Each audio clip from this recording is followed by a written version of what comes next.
যা করছো ভালো করছো, আরো আসপদা দাও ওকে, ছাড়ো।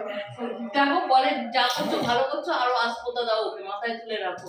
অনেক উপরে গেছে, দেখি না কি করেছে। দরকার নেই, দেখতে হবে না, ও আছে তো যাও। ও বাবা, আমার সোনা বাবা রে, কি হয়েছে দেখতে দে মাকে। ইয়ে বাবা, ব্যথা দিয়ে দিয়েছে তো, ও বুঝতে পারেনি বাবা। আসলে কি হয়েছে বলতো, আমার অডিটা না দিন দিন ভীষণ পজিটিভ হয়ে যাচ্ছে আমার ক্ষেত্রে। মানে ও মায়ের আশেপাশে কাউকে পছন্দ করছে না, মানে মা মানে শুধু ওর।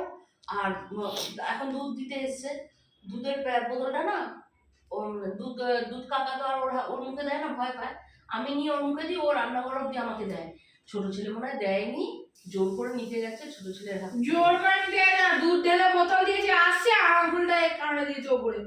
কামড়ায়নি, ও তোকে ধরতে গেছে বোতলটা, কোনে আঙুলটাকে ধরতে গেছে। হ্যাঁ না, বোতলটা ধরতে গেছে। হাতে বোতল দিয়েছে। আরে আয় তো দেখি, আরে আর আসবে না, দুধ হয়ে গেছে দাদা। পাপা দুধের বোতলটা নেক দিয়ে করে মুখে দিবি, ওরা এদিকে আয়। কে চলে এসছে, কি হয়েছে পাপা, তুমি কি করেছো? এইদিকে শোনো, এইদিকে শোনো। দাদাকে উপরে দিয়েছো, এই দেখো না মামা, দাদাকে উপরে দিচ্ছো না, তুমি দাদাকে এইভাবে বকে না, এইভাবে বকে। আমি আর এর থেকে বেশি কি বলবো বলো তো, ওকে আমি বকতেই পারি না।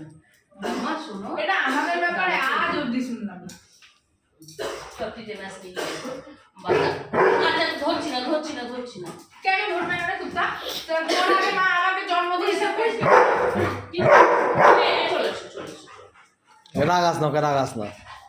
বুঝতে পারছো বন্ধুরা, বাড়ির পরিস্থিতিটা তিনজন তিন দিকে। সমস্যা হয়ে যাচ্ছে, কারণ যে আমার সামনে দিয়ে কেউ যদি হাত নাড়ায় বা কিভাবে করে না, ওটাকে টার্গেট করে দিচ্ছে। আরে শোন বাবা, দেখি ওর কি হয়েছে, কি সমস্যা, আবার দেখছি আমি।